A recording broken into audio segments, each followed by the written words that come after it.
Corporation സാമ്പത്തിക സ്ഥിതി വിശദമാക്കുന്ന കൃത്യമായ വിവരങ്ങൾ നമ്മൾ അജണ്ടയിലും തുടർന്ന് പ്രിന്റ് ചെയ്തുകൊണ്ട് എന്തുകൊണ്ട് ഈ സാമ്പത്തിക സ്ഥിതി കോർപ്പറേഷൻ വന്നു എന്ന് വ്യക്തമാക്കുന്ന ധവളപത്രം കൃത്യമായി അവതരിപ്പിക്കണം. ഈ സമയത്താണ് അനാവശ്യമായി പ്രതിപക്ഷത്തിന് സീറ്റ് നിഷേധിച്ചത് മേയറോ കോൺഗ്രസോ അല്ല, ഈ നഗരത്തെ ജനങ്ങളാണ്. 10 വർഷം മേയറുടെ കസേരയിലിരുന്ന ആളുകളെ എന്തുകൊണ്ട് ജനം പ്രതിപക്ഷത്തിരുന്ന് അവർ ചിന്തിക്കേണ്ടതാണ്. അവരിന്നും മേയറുടെ കസേരയും മേയറുടെ പദവിയും ഭരണപക്ഷ ബെഞ്ചും ആഗ്രഹിച്ചിരുന്നാൽ അതെങ്ങനെ അംഗീകരിക്കാൻ പറ്റും? പ്രതിപക്ഷത്തിന് സീറ്റ് നിഷേധിച്ചത് കോൺഗ്രസോ അല്ലെങ്കിൽ മേയറോ അല്ല, അത് നഗരത്തെ ജനങ്ങളാണ്. അത് മനസ്സിലാക്കാനുള്ള സാമാന്യ ബോധം പ്രതിപക്ഷ കൗൺസിലർമാർ കാണിക്കണം. ഭരണപക്ഷ ബെഞ്ചിൽ തന്നെ വീണ്ടും നോട്ടം വിട്ടിരുന്നാൽ സ്വാഭാവികമായും പ്രതിപക്ഷ കൗൺസിലർമാർക്ക് നിരാശയാവാൻ വഴി ഉണ്ടാവുള്ളൂ. അനാവശ്യമായ തർക്കം ഉണ്ടാക്കിയിട്ടാണ് ഈ ഒന്നാമത്തെ അജണ്ട മാറ്റിവെപ്പിക്കാൻ ശ്രമിച്ചത്.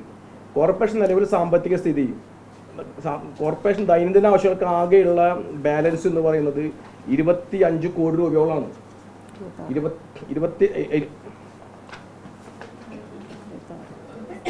15,63,94,000 രൂപയും അടുത്ത അക്കൗണ്ടിൽ 11,69,000 ഏതാണ്ട് 26 കോടി രൂപയോളാണ് കോർപ്പറേഷൻ നിലവിലുള്ള ഓൺ ഫണ്ട് ദൈനംദിന ആവശ്യങ്ങൾക്കുള്ളത്. മറ്റു തുകകളെല്ലാം തന്നെ അത് കൃത്യമായി ഞങ്ങൾ ഇതിനകത്ത് വ്യക്തമാക്കിയിട്ടുണ്ട്. മറ്റു തുകകളെല്ലാം തന്നെ വിവിധ പദ്ധതികളാണ്. അതെല്ലാം തന്നെ കണ്ടീഷണലായി ചെലവഴിക്കപ്പെടേണ്ട തുകകളാണ്, ഓരോ മേഖലയിൽ ചെലവഴിക്കേണ്ടതാണ്. അതൊന്നും കോർപ്പറേഷൻ്റെ ദൈനംദിന ആവശ്യങ്ങൾക്ക് എടുക്കാൻ സാധിക്കില്ല. കഴിഞ്ഞ 4 വർഷക്കാലമായിട്ടാണ് കോർപ്പറേഷൻ്റെ കണക്ക് നമ്മൾ ഇതിനകത്ത് അവതരിപ്പിക്കുന്നുണ്ട്. വ്യാപകമായി കോർപ്പറേഷൻ്റെ ഓൺ ഫണ്ട് എടുത്തുകൊണ്ട് കോർപ്പറേഷൻ തനത് ഫണ്ട് എടുത്തുകൊണ്ട് ദൂർത്തടിച്ചുകൊണ്ട് ഈ കഴിഞ്ഞ ഭരണത്തിൽ മുന്നോട്ട് പോയത്. ഏതാണ്ട് കഴിഞ്ഞ 4 വർഷം മാത്രം കണക്കെടുത്തപ്പോൾ 110 കോടി രൂപയാണ് തനത് ഫണ്ട് ഈ കോർപ്പറേഷൻ ചെലവഴിച്ചത്. പ്ലാൻ ഫണ്ടിനകത്ത് ചെലവഴിക്കപ്പെടേണ്ട 80 കോടി നഷ്ടപ്പെടുത്തിയ ആളുകൾ 80 കോടി പ്ലാൻ ഫണ്ട് നഷ്ടപ്പെടുത്തി കോർപ്പറേഷൻ്റെ ഓൺ ഫണ്ട് എടുത്ത് 110 കോടി ചെലവഴിച്ചു. ആകെ ഈ കോർപ്പറേഷന് ചെയ്യാവുന്ന അടങ്കൽ 258 കോടി രൂപയുടെ പ്രൊജക്റ്റ് മാത്രമാണെന്നിരിക്കെ 446 കോടി രൂപയുടെ അടങ്കൽ വെച്ച് മുന്നോട്ട് പോവുക. 133 കോടി കടെടുത്തുകൊണ്ട് എല്ലാം ലോണിൽ വയ്ക്കുന്ന വർക്കുകൾ മുഴുവൻ. ആ വർക്കുകളാണ് ഇന്ന് ഒരു നിലയ്ക്കും നടപ്പാക്കാൻ സാധിക്കാതെ ഇന്ന് കോർപ്പറേഷൻ തന്നെ ബാധ്യതയായിരിക്കുന്നത്. ഈ സാഹചര്യത്തിലാണ് കൃത്യമായി കോർപ്പറേഷൻ്റെ നിലവിൽ സാമ്പത്തിക വ്യക്തമാക്കിക്കൊണ്ട് ധവളപത്രം അവതരിപ്പിച്ച് വൈദ്യുതി ഇതിനകത്ത് കൃത്യമായി ഞങ്ങൾ ഇതിനകത്ത് രേഖപ്പെടുത്തിയിട്ടുണ്ട്.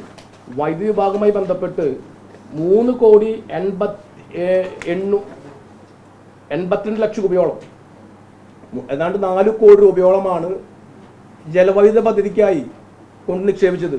ഈ പണം എവിടെയാണ്? ആ പദ്ധതി മുന്നോട്ട് പോയില്ല. ആ പദ്ധതി ക്യാൻസൽ ചെയ്യപ്പെട്ടു. ഇന്ന് ആ പദ്ധതി പ്രകാരം പണം തിരിച്ചു കിട്ടാൻ കോർപ്പറേഷൻ സർക്കാരിലേക്ക് കത്തെഴുതുന്ന അവസ്ഥയാണ്. ഏകദേശം 4 കോടി രൂപയാണ് വൈദ്യുതി വിഭാഗത്തിൽ നിന്ന് ജലവൈദ്യുത പദ്ധതിക്കായി കോർപ്പറേഷൻ ചെലവഴിച്ചത്. നോഡൽ ഏജൻസിയായ എനർജി മാനേജ്മെന്റ് സെന്ററിന് പണം കൊടുത്തു. ഇന്ന് അവിടുന്ന് പണം തിരിച്ചു കിട്ടുന്നില്ല.